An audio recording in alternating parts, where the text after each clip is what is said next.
Hello students, Jaymin સર્વક થસાઈ ચેનલમાં તમારું સ્વાગત છે.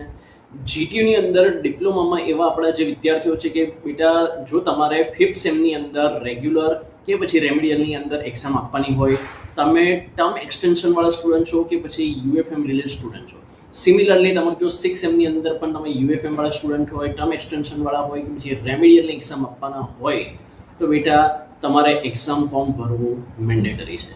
અને તમારામાંથી કદાચ કોઈ વિદ્યાર્થી એવા છો કે તમારું એક્ઝામ ફોર્મ ભરવાનું રહી ગયું છે તો ચિંતા કરવાની જરૂર નથી, કારણ કે જીટીયુ તમને ફરી એક ચાન્સ આપ્યો છે કે એની અંદર તમે તમારું એક્ઝામ ફોર્મ ભરી શકો છો. 4 સ્ટેજની અંદર આ એક્ઝામ ફોર્મ ભરવાની પ્રોસેસ ડિવાઈડ કરવામાં આવી છે. 4 સ્ટેજ એટલા માટે કહું છું કારણ કે સ્ટેજ નંબર 1માં જો બેટા તમે પ્રોસેસ કમ્પ્લીટ કરી દીધી ને તો વિધાઉટ પેનલ્ટી નોર્મલ એક્ઝામ ફોર્મની જે ફી છે ને એની સાથે તમે એક્ઝામ ફોર્મ ફિલ કરી શકશો. પણ જો એ સ્ટેજ 1 ભૂલી ગયા તો સ્ટેજ 2 ની અંદર 500 રૂપિયાની પેનલ્ટી માટે તૈયાર થઈ જજો. સ્ટેજ 3 ની અંદર તો 1000 રૂપીસ અને સ્ટેજ 4 માં તો 2000 રૂપીસની પેનલ્ટી ભરવાની રહેશે. ત્યાં સુધી ના પહોંચવું હોય ને તો સ્ટેજ 1 ની અંદર વિધાઉટ પેનલ્ટી નોર્મલ એક્ઝામ ફોર્મની ફી સાથે ફોર્મ ભરી દેજો.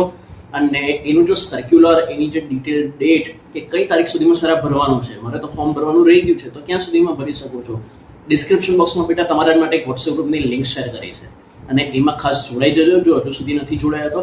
અને સર્ક્યુલર 24 અવર્સમાં તમારા માટે ત્યાં શેર કરી દઈશ. તમારા જેવો જ કોઈ તમારો ફ્રેન્ડ છે કે જેના ફોર્મ ભરવાનું રહી ગયું છે તો ખાસ એને પણ આ વિડીયો શેર કરી દેજો.